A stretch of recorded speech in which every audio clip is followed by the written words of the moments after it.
함께 읽겠습니다. 20장 1절부터 16절 말씀입니다. 소요가 그침에 바울은 제자들을 불러 권한 후에 작별하고 떠나 마게도니아로 가니라.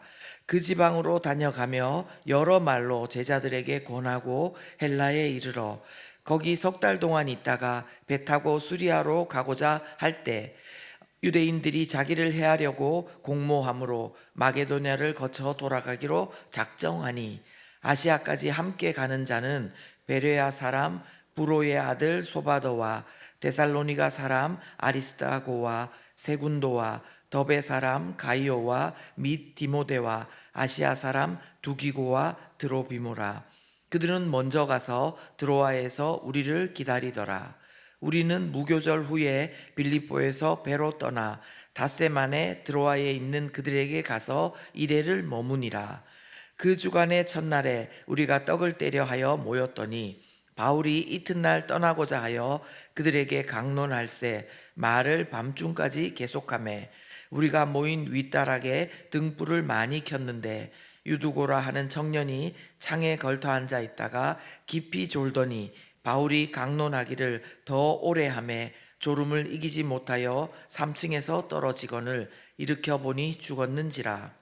바울이 내려가서 그 위에 엎드려 그 몸을 안고 말하되 떠들지 말라 생명이 그에게 있다 하고 올라가 떡을 떼어 먹고 오랫동안 곧 날이 새기까지 이야기하고 떠나니라.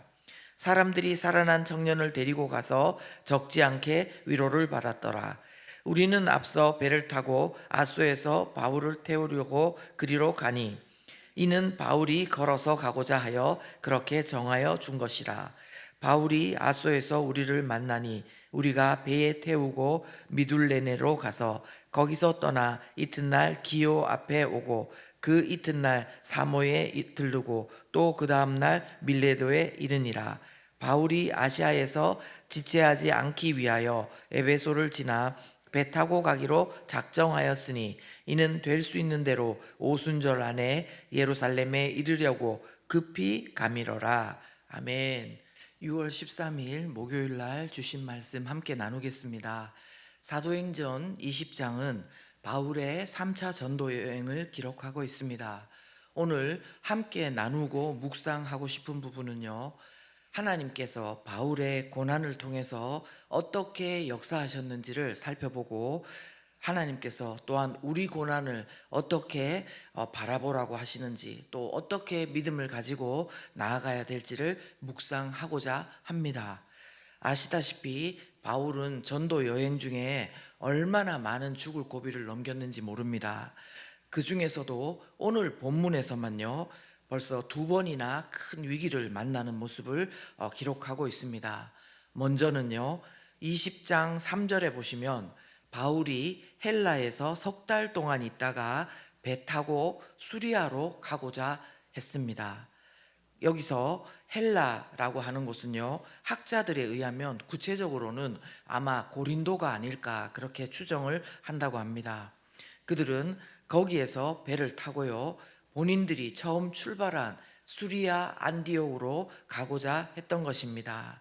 그런데 이렇게 뱃길로 가려고 했던 그들이 갑자기 노선을 바꾸게 되는 일이 생기게 되는데요.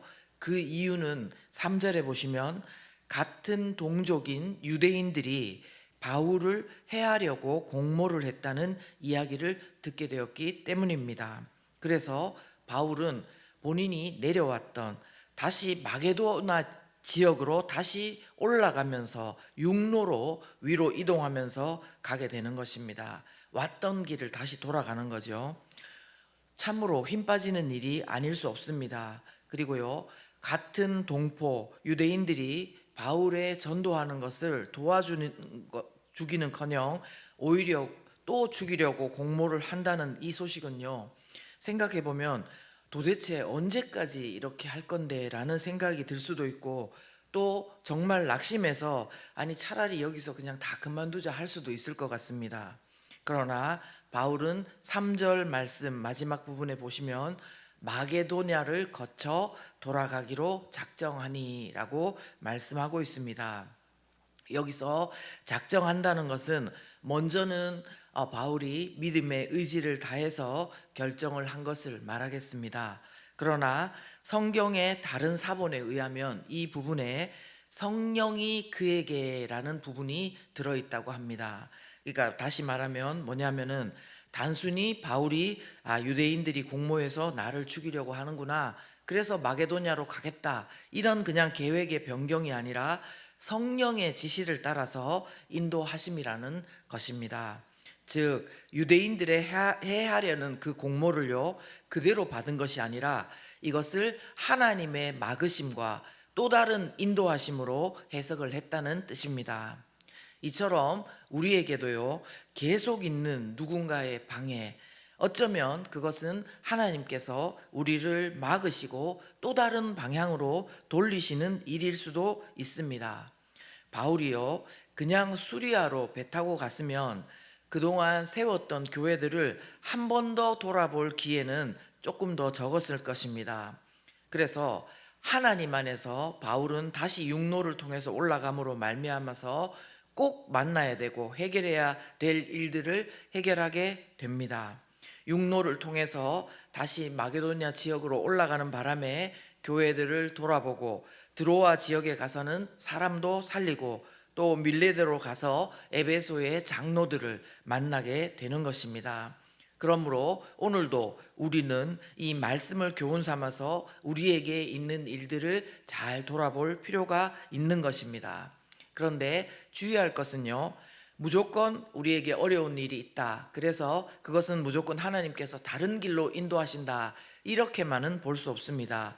왜냐하면 계속해서 그 지점에서 멈춰지는 것은 누군가의 방해가 있는 것처럼 보이지만 어쩌면 하나님께서 나의 행동과 태도와 우리의 중심, 그것을 바꾸기를 원하시는 하나님의 집요한 손길일 수도 있는 것입니다. 바울처럼 하나님이 막으시고 다른 곳으로 인도하시면서 또 다른 일에 하나님의 통로로 사용되게 하실 수도 있지만 나의 중심과 태도 가운데 하나님 안에서 다시 수정되기를 원하는 것이 있을 때 우리는 또 다른 의미로 계속 반복된 상황을 맞을 수도 있는 것입니다. 이것은 다른 사람들은 잘 알 수도 없는 일입니다. 오직 하나님과의 관계 가운데서 우리가 알 수 있는 것이죠. 그래서 말씀을 통해서 하나님께 지혜를 구하고 분별을 해야 되는 것입니다. 야고보서 1장 5절의 말씀에 보면은 누구든지 지혜가 부족하거든 모든 사람에게 후히 주시고 꾸짖지 아니하시는 하나님께 구하라, 그리하면 주시리라, 이렇게 말씀하십니다. 그러므로 저와 여러분 가운데 오늘 이런 우리에게 계속 어떤 방해로 느껴지고 막아서는 것이 있어서 일이 진행이 안 되고 바꿔야 된다, 왜 이런 일이 있는가 하나님 앞에 분별하면서 기도하실 수 있기를 바랍니다. 그러나요 무엇으로 분별되든지 간에 하나님과의 늘 말씀과 기도로 교제하는 사람에게는요 이것이 다른 곳으로 인도함이 되든지 아니면 우리 신앙 성장의 새로운 생장점이 되든지 오직 새롭게 살 길이 열리는 길인 줄 믿으시기를 바랍니다. 또 그리고 바울에게 닥친 또 다른 위기 하나가 있었습니다. 말씀 사역 가운데 드로아 교회에서 유두고라는 청년이 3층에서 떨어져 죽은 일입니다. 여러분, 교회에서 이런 일이 생긴다, 정말 생각지도 하기 싫은 일이 교회에서 일어난 것입니다. 바울은 예루살렘에 가기 직전 그 전날까지도 밤늦게 말씀 강론을 했습니다. 앞서 헬라 지역 고린도에 3개월 있을 때도 직접 가르치는 사역은 물론이거니와 학자들에 의하면 그곳에서 그 로마서, 파워 로마서라고 부르지 않습니까? 로마서도 기록했다고 합니다. 하나님을 향한 이렇게 정말 열정, 그리고 성도들을 향한 사랑, 하나님을 향한 열정과 그 사랑과 순종이 있고 바울처럼 이렇게 탁월함이 있어도요 이런 위기가 올 수 있음을 성경은 보여줍니다. 9절에 보면 유두고라는 청년이 창에 걸터 앉아서 듣다가 졸음을 이기지 못해서 3층에서 떨어져 죽었다, 이렇게 기록하고 있습니다. 이것은 환경적인 면도 있겠고 유두고라는 청년이 창에 걸터 앉았기 때문에 부주의해서 떨어진 것도 맞지만, 그러나 이 일이 교회에서 일어났기 때문에 그냥 유두고가 잘못했다 이런 일로 끝나지가 않는 것입니다. 이것은 예수 그리스도의 복음이 막 전해지고 교회가 세워지고 하나님의 나라가 확산되는 이 일에 자칫 잘못하면 차가운 물을 확 끼얹는 그런 일이 될 수도 있었던 것입니다. 우리도 이처럼 뭔가 하나님 안에서 좋은 방향으로 정말 순종하면서 잘 나가고 있는데 갑자기 나의 잘못도 아닌데 어떤 사고로 인해서 모든 것을 잃을 것 같은, 하나님의 이름이 정말 영광을 받지 못할 것 같은, 어떡하지 막 그런 걱정하는 그런 위기를 겪을 때가 있을 수 있습니다. 정말 앞이 캄캄해지는 것이지요. 이것은 사람의 노력으로는 도저히 될 수 없는 지점입니다. 뭔가를 바꿔서 되는 것도 아니고 죽었는데 이 일에 정말 하나님 외에는 아무도 해결할 수 없는 지점인 것입니다. 혹시나 지금 우리의 삶 가운데 이런 일을 겪고 계신 분이 있다면요, 오늘 말씀하시는 하나님의 음성을 들을 수 있기를 바랍니다. 여러분, 오늘 바울을 통해서 역사하시는 하나님을 보십시오. 10절에 보시면요, 바울이 내려가서 그 유두고라는 청년 위에 엎드려서 그 몸을 안고 말하되 떠들지 말라, 생명이 그에게 있다, 이렇게 말씀하고 있는 것을 볼 수 있습니다.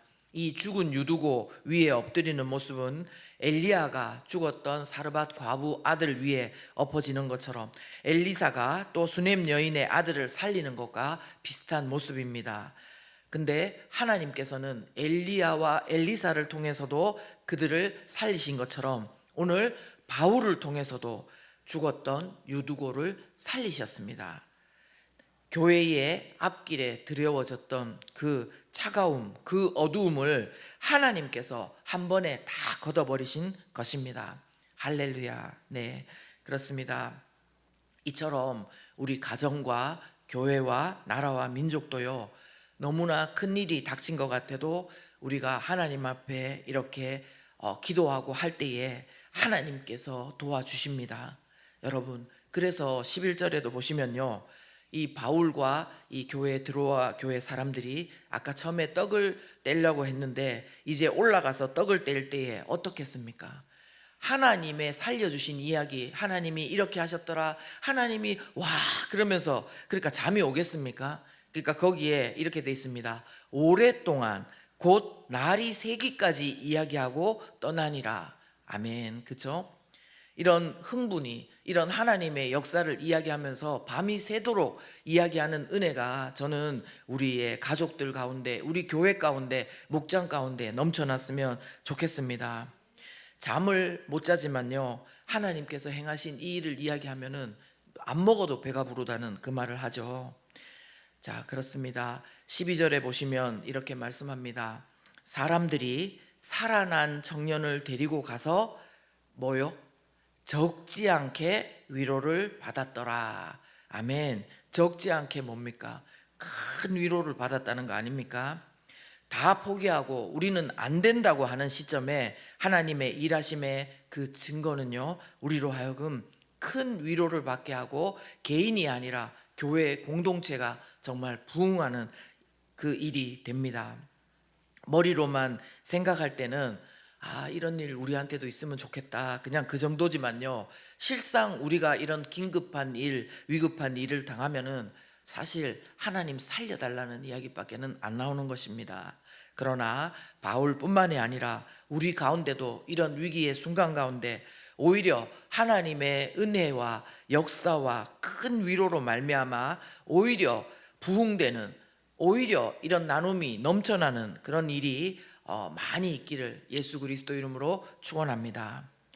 오늘 주신 말씀을 통해서 주신 은혜와 또 우리 해외 선교와 국내 전도를 생각하면서 이 시간 기도했으면 좋겠습니다. 해외 선교와 국내 전도를 준비할 때 어떻게 좋은 일만 있겠습니까? 오히려 어떤 어려움을 만날 수도 있습니다. 그러나 오히려 그 일을 통해서 하나님께서 역사하시고 우리를 위로하시고 그들을 위로하시고 하나님의 그 일을 행하시는 것임을 우리가 함께 구하며 그것을 경험하기를 원한다고 이 시간 함께 기도하겠습니다.